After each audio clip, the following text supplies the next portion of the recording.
Good morning, everyone. Good morning. Welcome to the Toronto Spirit Society. To those who have been part of our family already, to those who are coming for the first time, welcome to our family. Welcome to those who are also watching us through the internet on Fab TV or Facebook. We have our digital medium Carlos over there on the chat. If you have questions or comments to us or to our speaker, please feel free to chat with Carlos over there, and he will transmit to all of us.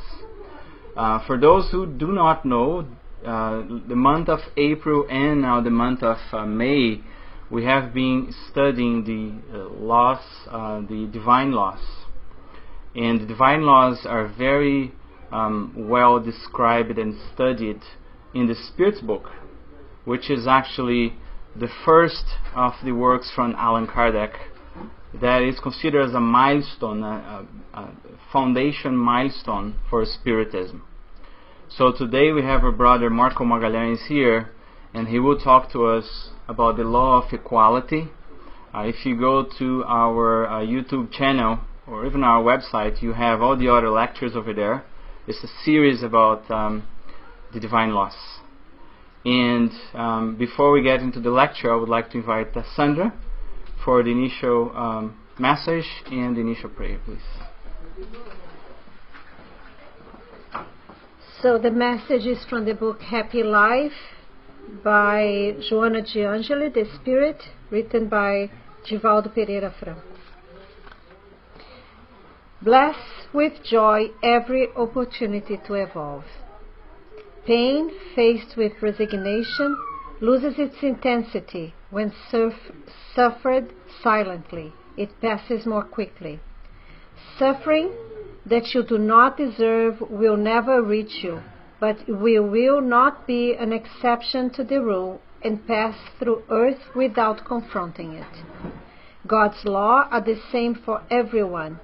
Replacing love, which is scarce, pain is the master that forces advancement.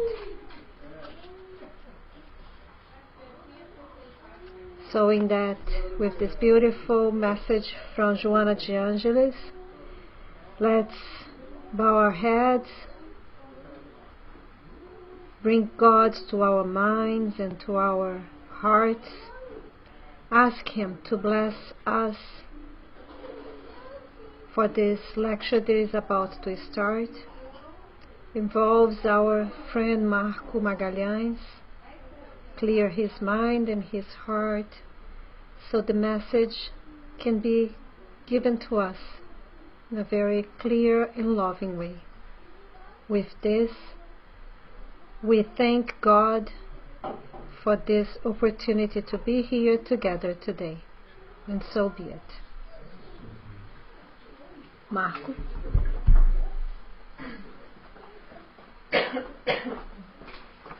So good morning all, and thank you for coming today. We're going to be talking about what Marco Ziegler said in the beginning, the divine laws.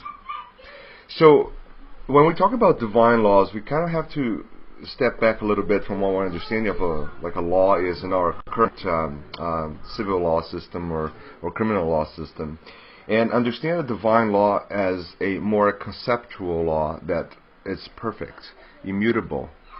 Cannot. And what I'm saying is that because it's laid out by God, so we have to use the same characteristics that we use to explain God to explain the laws. And I'll try to make that link today, because as you see, a lot of our laws today are somehow based on the divine laws, but obviously adapted to our current understanding and evolution. So this is really where we have to compare and contrast what we have today, and how can we take advantage of this and learn how to be a better person in general. So a lot of people in science still don't believe in God, and you have to really understand from their mindset that they need replicates and specific proof in experimental approaches, like using method, to prove that something exists or is true, right? obviously there are no specific experimentation to prove certain concepts, and that's going to be very hard to do in science. But for example, myself, I'm a scientist too, but I firmly believe in God, and I have my own experimental approaches to prove that, but they're not really credited by conventional science. And one thing most scientists will say today is that they believe in laws. For example, laws of physics. For example, they believe in, and it's a very unique trend today that a lot of scientists, physicists, astronomers, they will believe firmly that gravity is really what created the whole universe. And it's interesting because I agree with that too. I think gravity governs the development of the systems. But who created the law of gravity? And that's where we kind of have to go step back and say, listen, if gravity is the mechanism that's regulating everything, certainly then someone, God, in which we understand, will have set up specific laws in the universe that will govern itself. We don't have to interfere with them. They will take care of the whole system. So when we talk about laws, and today the law of equality, we have to then use that same principle. So God created laws which are perfectly immutable. They govern the system in a way that God doesn't need to be there putting his fingers everywhere, because then God wouldn't be very perfect, right? Because if he had to all the time adjust the system, it's not a perfect system. So the divine laws are perfect, immutable, and they're fair and just, and they're embedded with love and help us understand what we have to do to be part of this system. Because we all are equal if we think about the laws of God. Because the laws of God will apply to every single living being in the universe. And when I say that, I'm talking about the planets, stars, like a speck of dust, and mammals, and all the other entities that are out there. They all abide by the same laws. And that's one of the main reasons why we are equal in that sense. Right? So let's talk about the law of equality in more detail. Oh, I'm just cutting off a little bit. I'll try to, for some reason, kind of change the shape. That's okay. I can help with that. So we're talking about the normal, let me just see if I can just change this quickly. Ratio of the slide. It's going to take me 2 seconds.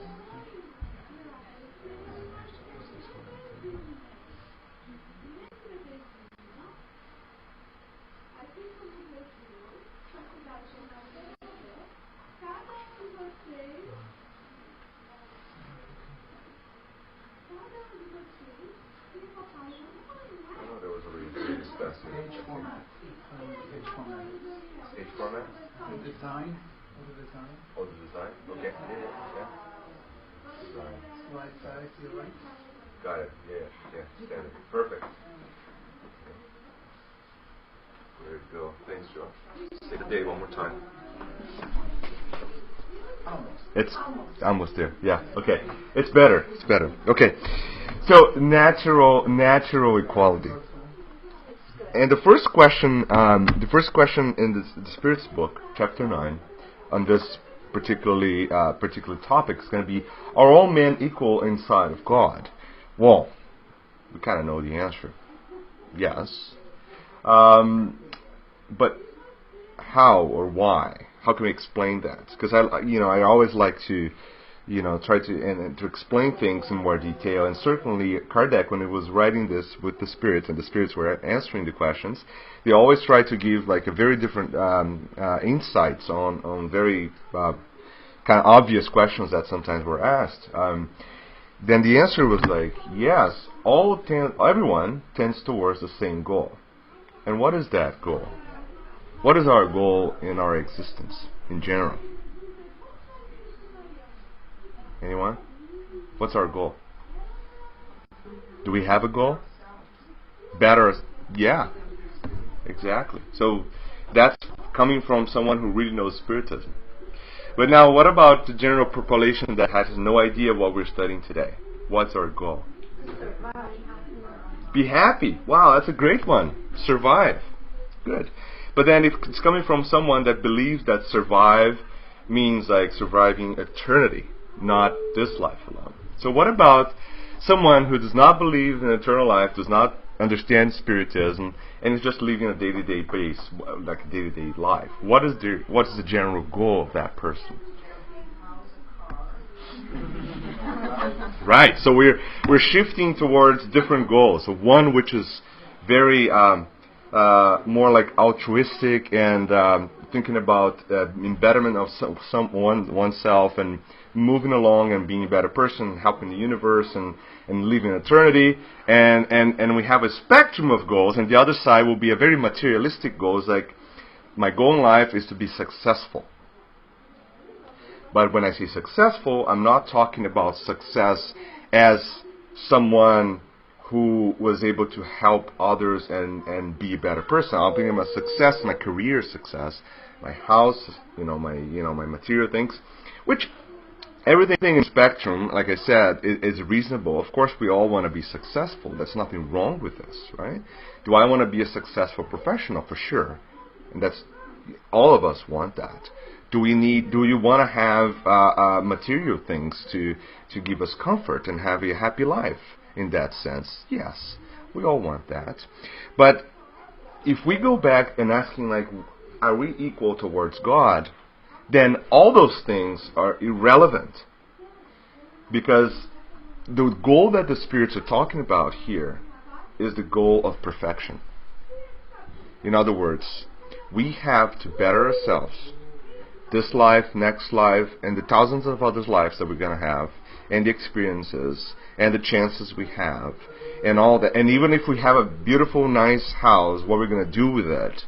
If we have a beautiful profession, if we're like the star of the magazines, what are we going to do with that? Like, it's not about the material things, it's about what we do in every one of those opportunities, and how can we be better. So we all towards the same goal in the end, which is reach a state of happiness, of perfection, of complete evolution. And blue. I know I was going to say that. The blue screen is nice too because it gives us the.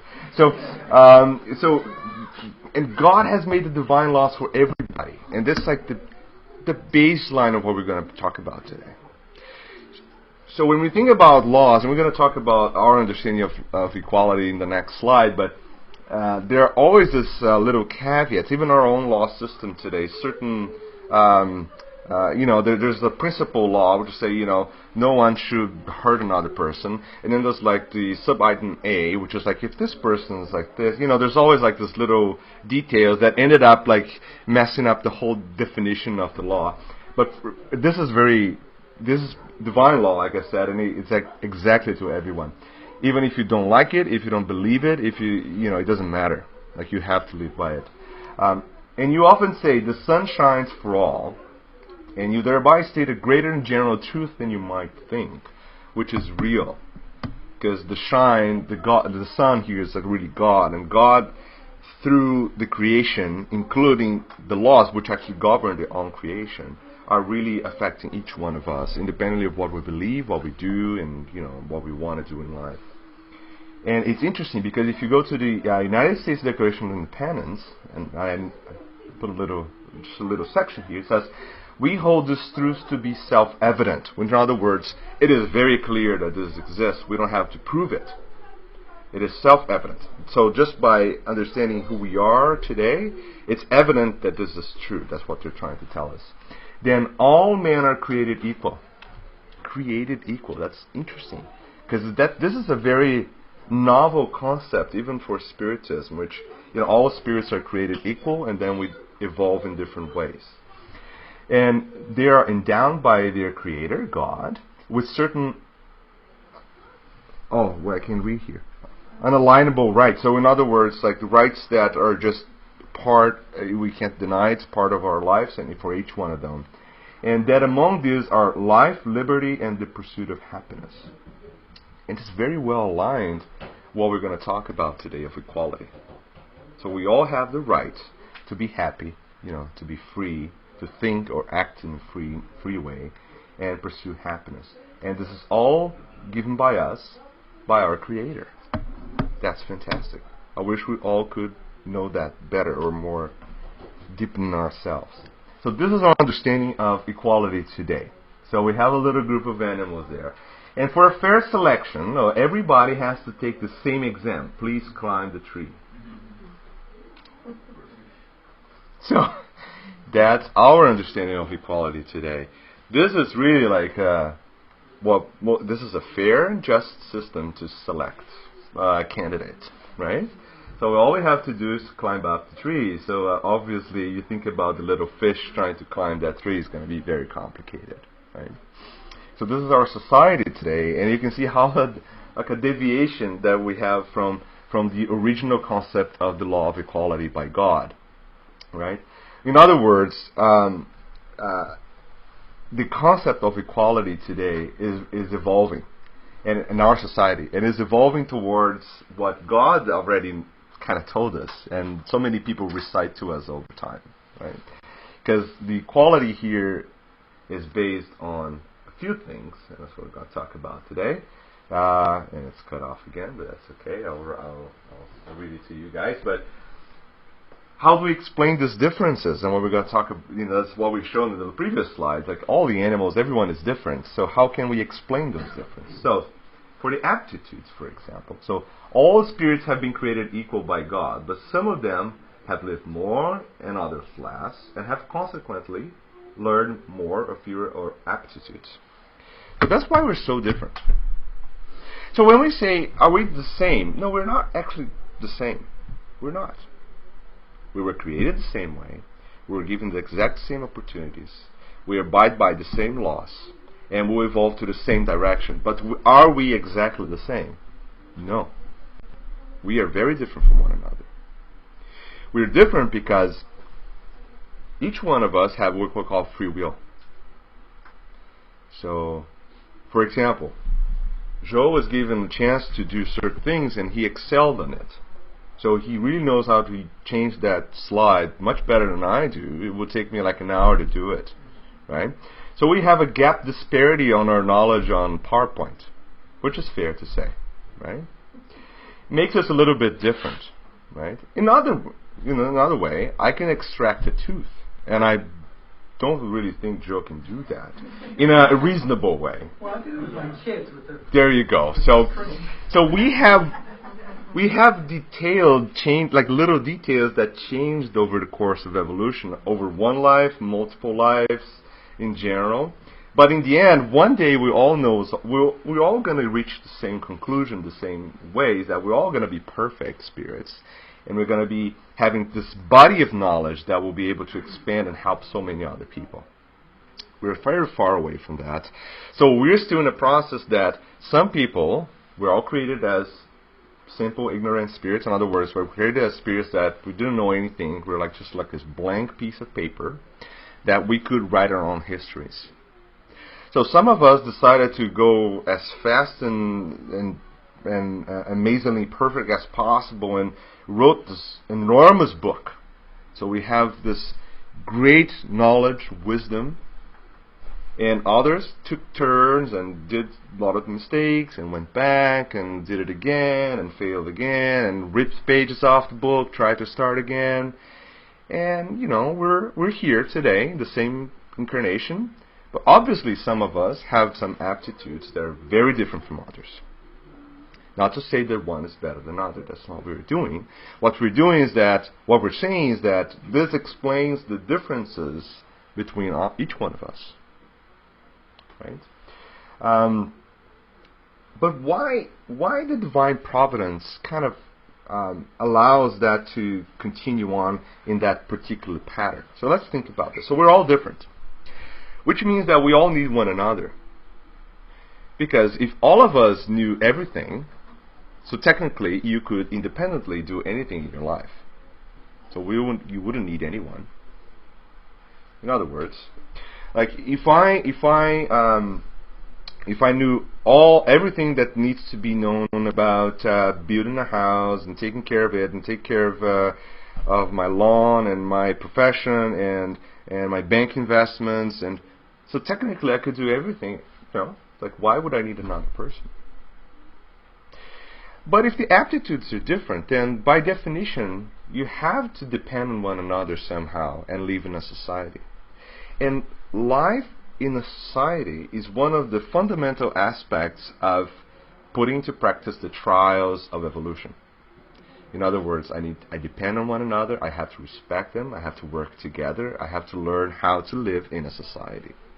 And this is really like a big chunk of the evolution of ourselves as a spirit. Well, obviously, very hard to live in certain conditions, very hard to live in certain families, but that's not by chance. So all our families are organized in a way that we have the optimal situation to deal with our own problems and help other people excel on their problems too. Right? And that's why we have so many differences in aptitudes. For example, a good example of the differences of aptitudes, when our own planet was created and populated by spirits. The spirits from Capella, which was like at the time and probably today is a much more evolved world, they've descended down to Earth. For them was part of an expiation because they needed that opportunity to overcome their own difficulties. But they have a greater set of aptitudes, of capacities, of knowledge that us here on Earth were like light years away. So for them, that was another that's another reason why there's the perfection of the creation, because they helped us with their own set of gifts during that time and helped us evolve. And at the same token, they evolved too because they're putting in practice charity.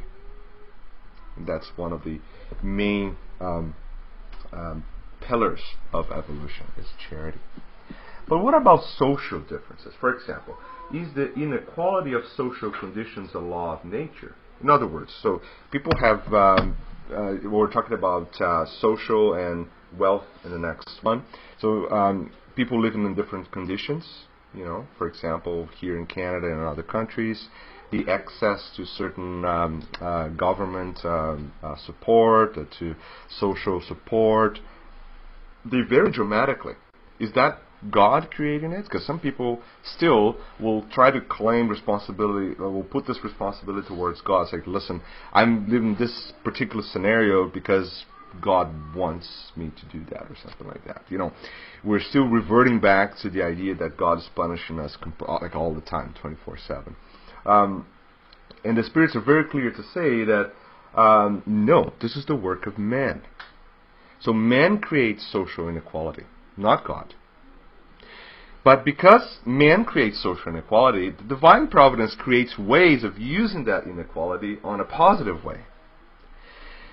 Imagine this, and I think this is the best picture that I can probably come up with to explain this.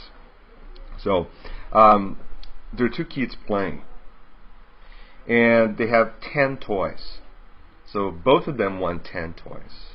And they create some inequality because one kid is going to pull 8 toys to one side, the other will pull 2.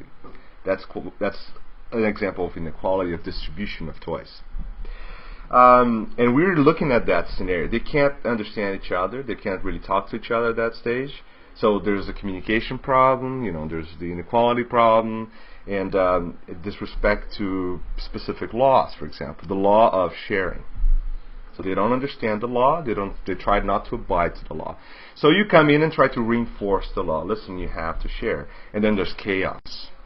Because at our level of evolution, when the law, when we have to abide to a specific law, we bring chaos to our lives because we fight off.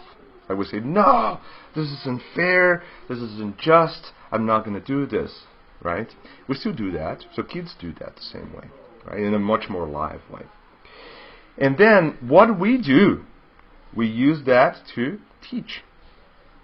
So that's what divine providence is doing. So we are creating the situation, and the divine providence comes in with a good parenting system. We go in and say, listen, can you see, we have toys, it's important to share because Do you like the red? No, you like the yellow, so you can exchange the toys. And all of a sudden, they get it. They realize, it's like, listen, that's great. I want the blue, yellow, and green toy. Great, I have those. And I want to share this with you. And then they start playing again. So that's exactly what God's doing to us. There's a law. We don't get it. We fight it off. And then divine providence comes in and say, listen, you guys want to create this disparity, this inequality? Okay, so I'm going to use this situation to teach you how to be a better person. God never created the inequality. Times of war is the same thing. There are a lot of good things coming off of war. God never created wars. We created them. But as, imagine this ignorant beings are creating this chaotic war. The higher spirits are looking at that and say, listen, they're using their free will, they're doing this, but we can still make a very good, use this opportunity to grow and to be better. Even in the chaos, something will positively arise from it. Not that we need it, of course not. God never created it, we don't need them. But if we decide to do it, somehow divine providence will still make a positive thing out of it. And wealth. Wealth, the same answer will apply here. Is wealth distribution, the inequalities, related to God somehow? Well, obviously not. Wealth is a complex scenario because it involves trials and expiations. It involves development of aptitudes and the social situation. So there's all these inequalities are all going to be combined when we talk about wealth. Say money and material things. And the spirits are very intelligent on answering this, because what they'll say is that obviously you don't need material like wealth to be happy and evolve. So that's the first thing. Sometimes when you do have it, it means that that's actually much more complex trial than someone who actually does not have it. Because you're tempted to fail. You're tempted to do things that otherwise they're not the right thing to do. And the differences in the distribution of wealth are completely created by humans. Period. That's the way our society evolves. Okay, and that's quite interesting because we can go into a little bit more detail about this. And just looking at the numbers of poverty divided by the ethnicity or skin color, I think in this case too. For example, this is in the United States, the Bureau of Census 2010. So these are the percentage of kids living in poverty, which is defined, I think, family income of less than $22,000 in the United States. So white-only non-Hispanic kids, about 12%. Black kids, which means could be from anywhere, African or Caribbean descent, or doesn't necessarily mean African. Because some people say African American, which is a very odd term, because not necessarily people are descent from Africa anyways, but black skin color we're talking about here, 38%. Hispanic, which again is a very odd term because it involves like a group of probably like 70 different countries, but and none of them are Hispanic, but most of them are not Hispanic. About 35%, and Asian about 13%. Asia is another odd term too, because it talks about probably like 40 different countries. It's just like the facial complexion, probably what they're referring to here, something like that. So this in itself, the distribution of the table distribution is already kind of biased in a way. But we're talking about over the threefold change compared to white versus black kids living in the same country, in the same society. So, equality. See how the concept of equality today is very difficult to attain in our society. We're all created the same by God. We all have the same opportunities in life. We all live going towards the same goal. In other words, we're equal, in the eyes of God. But in our society, we're exposed to very unequal, unjust, and unfair situations. And that's one example here. And we have more. I just brought a few, but income gap, for example, and we're talking about the wealth distribution that the spirits were talking about in a few slides ago. So this is from Canada, 2009. So this is the gap between the richest and the poorest in thousands of dollars. In other words, what the top 1%, like the top, they divided it in 5 groups. So they divided all the income in 5 groups. So 5 is the lowest income. Yeah, is the percentile, right? Yeah. So they have 5 percentiles, and the number 1 will be the richest, and number 5 will be the poorest. And they calculate the gap of income between these 2 groups. So, for example, in 2009, which is the last piece of data, it's about $120,000. So in other words, whoever makes the most is making about $120,000 than the ones who makes the least. That's a lot of money. And just to show you, this is going up. I don't know if you noticed that. It's been stable for a while, and then it's kind of picking up and still going up here. What about gender? So this is from Canada too. So average earnings by sex and work pattern, which, it's like male, female, and full-time. This is full-time workers only. So 2011, which is the last one we have, so women are making about 70% of what males do for the same job. Yeah. Right. So talk about inequality in our society. Now, when the spirits, and I'll just read one of the passages here. What did I say? One of the questions. So, doesn't inequality of wealth originate in the inequality of faculties, which gives some persons more means of acquiring things than others? And then the spirits answered brightly that yes and no. What would you say about fraud and robbery? In other words, it's not because someone is smarter he's making more, or someone is not and making less. It doesn't make any sense. It's not because someone has a better skill or a different body. We're the same spirits. But gender is about physical body. It has nothing to do with the spirit. So, physical aptitudes, skin color, see, these are all material things we're talking about here. This has nothing to do with our capacities. And the spirits are very smart, saying, of course, if someone is has the hand skills of doing something that he's the only one in the universe that can do it, of course he will be paid, compensated more for that skill. But in the vast majority of cases, it has nothing to do with it. It only has to do with our inability of being fair and just and equal as a society. But at the same time, so we can continue on, and I'll read another one here, which is this one.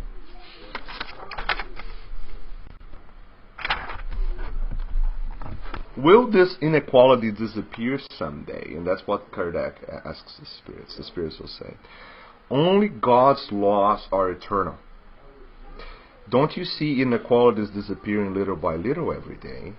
They are destined to disappear together with the predominance of pride and selfishness, leaving only the different levels of merit.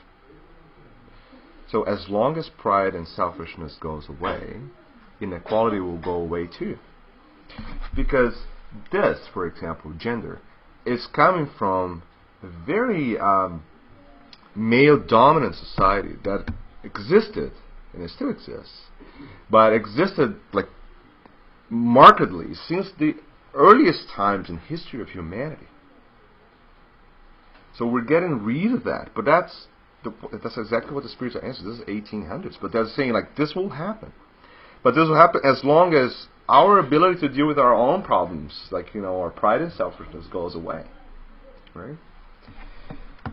And they continue on, a day will come when the members of the great family of God's children, all of us, will no longer regard themselves as being a pure or less pure blood, because only the spirit is pure or less pure, and such does not depend on social positions.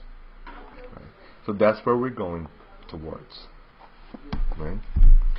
And how are we going to deal with this, and this? This is sad. But this is really something we've created with our own selfishness and pride. of judging people by their color. And this is recent. So remember that probably about 50, 60 years ago, we still had segregation. 50 years ago, we had segregations officialized by the system in many countries, developed countries. We still have it in many other countries. And we still have the same type of situation without law support, but it exists on a daily basis. Right? Brazil is a great example. You know, people are judged by their color every single day. You know, by police, by healthcare, by everything. Right? And this will eventually disappear, but it's still going to take a long time. So see how our understanding of equality will eventually merge into the broader sense of God wants us to believe in, and that's what we have to do. But unfortunately, we make things harder. We as a society, we unfortunately prolong the evolution of things. Like in many years and decades, we should have got rid of this many years ago, hundreds of years ago, but we're still lingering on, attached to it, unfortunately. And how can we change this? The only real way we can do this is start to changing ourselves and making a tide wave of change that will impact many others. And of course, we need social movements to show this. So we do. And we have to, as a society, change ourselves and, of course, make some noise about this in a very polite and organized way. Right? Of course, I'm not calling people to go to the streets and break everything down because we're past that point too. Because that doesn't really change much. But change our attitude towards things, to not accept things as we otherwise would say, oh yeah, that's fine, women doing the same job, making 70% of what males do, but she's a woman, right? That's the kind of attitude that we have to get rid of once and for all, right? And the same idea about color, gender, sexual orientation. That's the new thing, right? Why is someone different from another? Because they want to do certain sexual practices that are different. It doesn't matter. It doesn't matter if it's male or female and they should get paid more or less. They should be treated differently by society. We should not judge people by anything. Because if we start judging ourselves on the same scale, we'll be doomed. We probably wouldn't even survive another day because we try to judge other people much more critically than we judge ourselves, right? And unfortunately, that's something we still do. What about the trials of wealth and poverty, which is the next part of the chapter of the law of equality? Is that, sorry for the font changes. For some reason, when I downloaded it to my computer, I did it online on Google Docs, and it kind of I was following the advice by my friend sitting there, Fabio. It didn't work, Fabio. I told you. It's your computer. It's your computer. Okay. So why has God given wealth and power to some and poverty to others? That's the question that's recurrent in our society. Why people have so much money? Oh, his life is so much better than mine. That's what we try to think, right? Oh, he won the lottery. Yeah, really. I'll have to tell you this, but I don't think you really think carefully when you think about someone who has billions of dollars of wealth and you think that their life is actually happier and nicer than yours. I challenge you to prove me that. Because I can guarantee you, from my understanding of society today, that their life is not easier or happier than yours. Period. Right? We only see what's in the news, which is very biased in its way too. So, in order to try them in different ways. So people are tried in different ways. So listen, going back again. So we are created the same. We go through the same opportunities, but we take different routes in our evolution. So we are different in our ways of our aptitudes, of our experiences, everything that we've collected through many times. We as a society then create social inequality. We create wealth inequality, and then comes the divine providence. Say, listen, you guys created this. There is inequality. So what we're going to do when we preparing the incarnatory steps is that you use that inequality to try people in different ways. In other words, someone who had failed in specific trial will put into wealth now and see if they can actually overcome the trials and the expiation of living with a lot of money, which is actually very difficult, right? If the spirits themselves who have selected those trials under which they often succumb, so normally we choose it. And then we come here and complain, say, oh, like I wish I could have more and more and more. But no, actually we ask for it. We ask for this particular incarnation. Because that will be important for our evolution. So which of the two kinds of trial, poverty or wealth, is the most of the dreaded by men, right? They're equally dangerous. The spirits are very clear about this. Poverty excites murmurings against providence, don't it? Look at ourselves. It does. We will find ourselves one day complaining about divine providence. Will. I did already. So I can tell you for sure. One day we'll say, why? Why is actually we're complaining. Because we're complaining, why? Why are we going through this? Right? Because we as little kids playing with the toys, I will give you an example, we don't understand what's really above us in evolution. We don't understand that scenario is really like we're creating it, and we decided to go through that scenario because we needed to learn that. But then we come here and complain, it's like, why are you doing this? And the other way around, wealth excites to all kind of excesses, and you can name it, right? So they're both very challenging, very difficult. Okay. So if the rich man has more temptations to evil, has he not also more ample means of doing good? For sure. Right? That is precisely what he does not always do. So the more we have, the more we're tempted to not do towards others. So the more we're tempted to say, forget about it. I'll just keep my wealth and, I'll enjoy my paradise lifestyle and, my boats and cars and airplanes and my trips to whatever, and forget about others. Unfortunately, right? That's a temptation. But at the same token, we had the potential of doing so much with what we had, and we're seeing this transition today because a lot of people, and I'll give you an example of Bill and Melinda Gates Foundation, for example. They are doing a lot to other people. I don't want to judge them by any means of what they've done or what they will do in their lives. I'm just using one specific example that Bill and Melinda Gates Foundation has funded over I think it's billions, I don't remember the numbers now, billions of dollars of social projects everywhere in the world. And they gave away most of their money at this point already towards helping others. You see a little bit in the media, but there's a lot out there that we don't even know. Because I know there are people in Brazil working with money from them that I know, from foundations, not a spirit center, but social projects. They're funded by them. And they're not in the news. So that's why I know there's a lot going on that we don't even know. Right?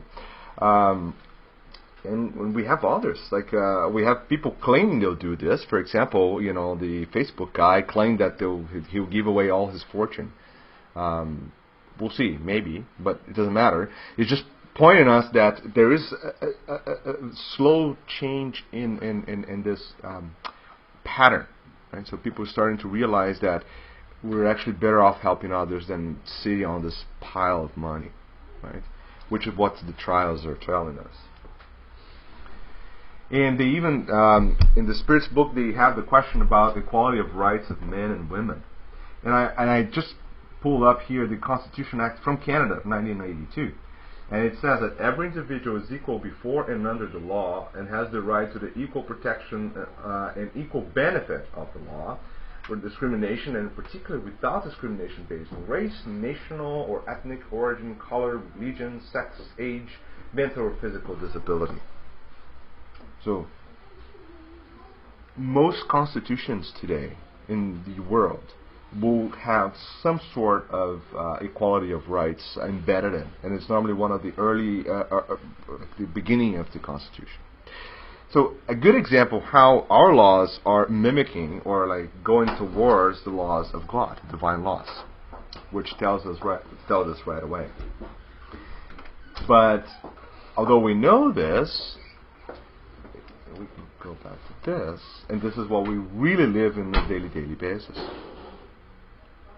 So we're not really following our own laws, our own definitions in our own constitution, right? But we're getting there, and that's what the spirits are telling us. Eventually, that's all going to be taken care of. If we can get rid of our pride and selfishness, can we do that?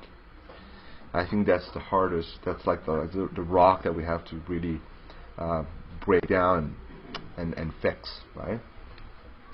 And the last one, which is something that probably my grandmother told me many years ago, and I thought probably most of you have listened to this from many other people, is that in the end, we're all ashes. Of course, it's talking about a physical body, not as spirits, right? But the equality in death is something that's been triggering the society for like thousands of years, and it's in many books, like from famous writers. They all write about the agony of death and how that's kind of the fact that your body is dying is putting you together side by side with a lot of people that don't have the same wealth, don't have the same conditions, are criminals, not criminals. It doesn't matter. In the end, our physical body will die, and will die the same way. It will turn into physical matter again, as it is. We'll go to earth, and we'll feed plants, and worms and things, because that's the cycle of nature. Oh, our body goes away. And then the spirits will comment about the fact that some people want to make a big splash news out of that situation, and will build this church-like how do you call that? When you burn, Mausoleum? yeah, like mausoleums, like around the body, just to somehow make a difference, right? So you see, this guy had money because he built like this, like 3-story high mausoleum around the guy. The other guy has a little plaque on the ground, right? So that is again a proof of our selfishness and our pride. That's like the living proof of that, right? Again, I'm not judging anyone. I'm just saying, using that again as a specific scenario to show that even in a situation that we're exactly the same processes, biological processes are happening in the same two bodies, we try to make a stand out the difference between those, and that's our sense of equality, right? That's our sense of equality. But the equality in death, of course, is not restricted to the physical body death, right? But as a cycle that will restart with another reincarnatory plan and the spirit going back to the spiritual world. And what Spiritism has really helped us understand is that what happens usually when we discarnate, and that's the process we're talking about today, sometimes the simplest, poorest person, where everyone completely discredited in our society, is like, that's the guy that's been cleaning the floor for like 10 years, it's like, she's ugly, she's the brightest spirits of all that we'll meet in the spiritual world. And we ourselves, the big name, big guy, like, whatever I do, full of pride, and we'll get there and say, oh, here I am. I'm like doomed. Like, my body has marks of my mistakes, my spiritual body.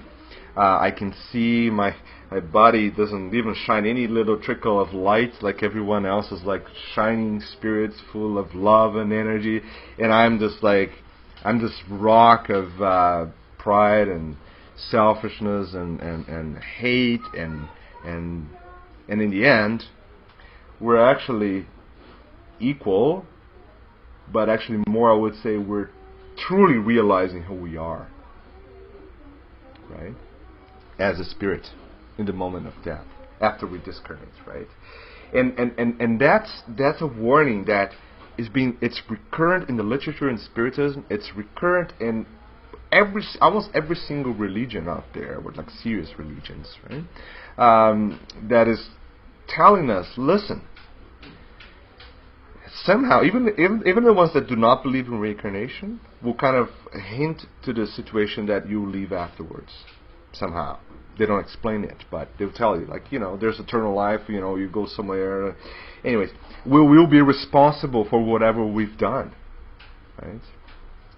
And we'll realize that the quality that God is telling us, that we're created the same, we're given the same opportunities, and we'll get to the same scenario, the same end, which is perfection. Along those lines, there are n number of different pathways that I can choose, and when I discriminate, I'll realize that. I'll be forced to realize that, because I'll look at myself and see stamped on me the bad things I have done, and I'll be able to look back and say, listen, what a fool I was, because I was treating all the other poor and simple people that didn't have the same opportunities I have in life as someone like below me somehow in evolution. And it's quite the contrary. I'm the one needing help. I had money, I had social status, I had everything we talked about today. It's irrelevant. That has nothing to do with equality, right? And I think the message for us today is, let us really look at one another as we are all brothers going the same direction.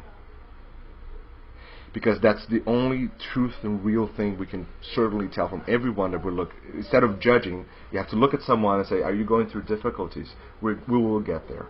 Period. It doesn't matter how long it takes. It doesn't matter what we have to do.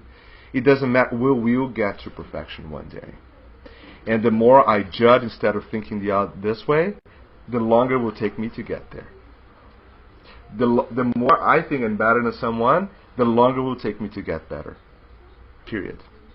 There's no other way around this, right?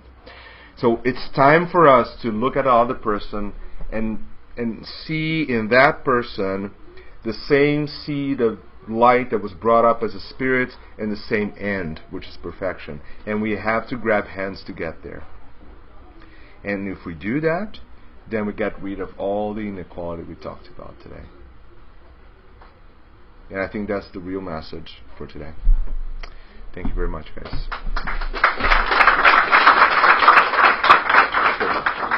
Thank you, Marco. Okay. Very, very nice lecture, and you gave us a lot to think and act. So before we end, any questions from anyone here in the room or people on the internet? No questions on the internet? Anyone with any questions here? I have a comment. You give the example of the American Constitution. Yeah. 1776, that it was written, beautiful words, but they still had slavery for another 70 years for sure. in the U.S. It took another 50 years to let women have the vote to write, and another 50 years to get equality, civil rights. Civil rights, yeah. So you see that a lot of these changes are generational. Mm-hmm. Yep. But it is through enlightened spirits who come in early on to seed the idea. Yep. For sure. We can't be discouraged that it's not taking place. In today's society, we're so looking for immediate results. Yeah. So if something doesn't happen in 5 years, we're thinking, this is unfair, this can't be right, we have to do something. And notice that some of these things used to take 200 years to actually occur. Yeah, for sure. Which creates this interesting difference, because we're equal but not identical. In fact, we're unique. Yeah, very unique. So we have what you may call individual equality across all of us. And that's the good thing. We are unique. Without the uniqueness, we wouldn't recognize the soul. Definitely. I was thinking on those lines as well, right? We often feel pretty down sometimes when we look at others and the society and where we are, right? And we tend to forget that all we have and who we are, there is always someone in a worse scenario, materially speaking, or even morally speaking. At least today we are here trying to improve ourselves. Maybe yesterday we were outside trying to take advantage of someone. Right? So there's always someone worse, and we tend to forget.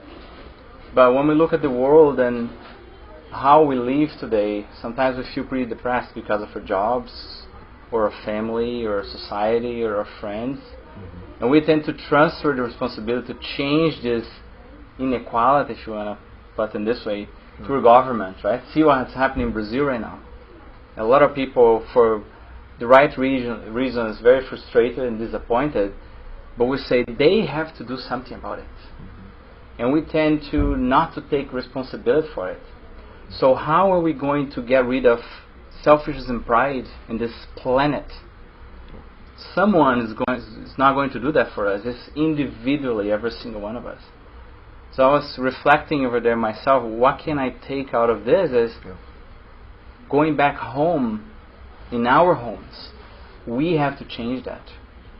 If we are the ones one day hiring someone and making that decision how much I'm going to pay because it's a woman or a man or a black, right? Or because of different sexual preferences, we have the power in our hands to change that inequality. I can complain about my peer, my colleague, or my boss, or my neighbor. We can do that ourselves when we are in that position, right? How are we educating our kids? Because tomorrow, the teachers of tomorrow, the businessmen of tomorrow, the scientists of tomorrow, the mayors and governors and presidents of tomorrow are our kids today. 4, 2 years old, or they didn't get born yet, or 10 years old. What are we teaching them? Are we teaching them to treat each other as brothers and sisters, or we are feeding this inequality because we still carry the selfishness and pride? So I think that's what we learn in Spiritism. It's a little taste of what we study here on Wednesdays and Thursdays, and all drives to a self-reflection. Because it's pretty easy to blame Marco here for the PowerPoint. For sure. Yeah. Would I do better? Maybe not. Right? So Spiritism points to an inward. He's blaming his friend, right? I probably would blame Fabio too. Yeah, for sure. But that's why Spiritism makes people uncomfortable, makes us uncomfortable. Because it doesn't point outwards, it points inwards. Right? I think that's the message for today, for every single one of us to take this message to our homes, to our circle of influence.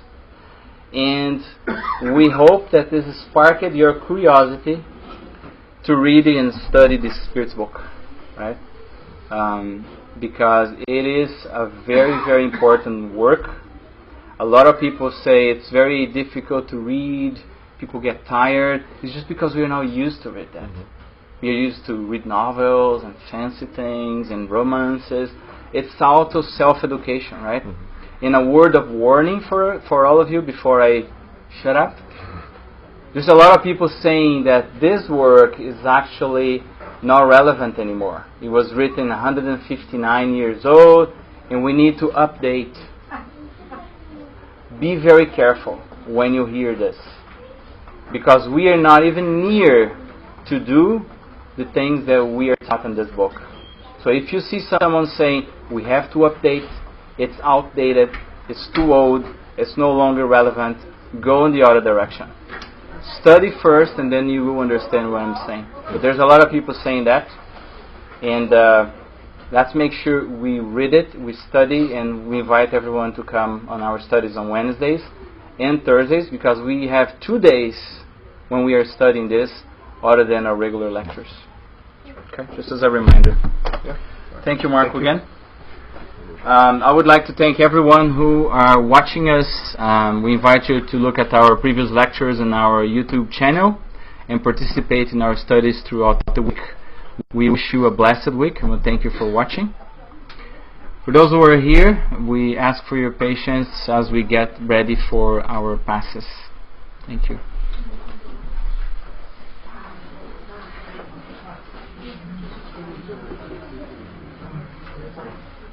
And just as a reminder, we are going to dim the lights for the passes.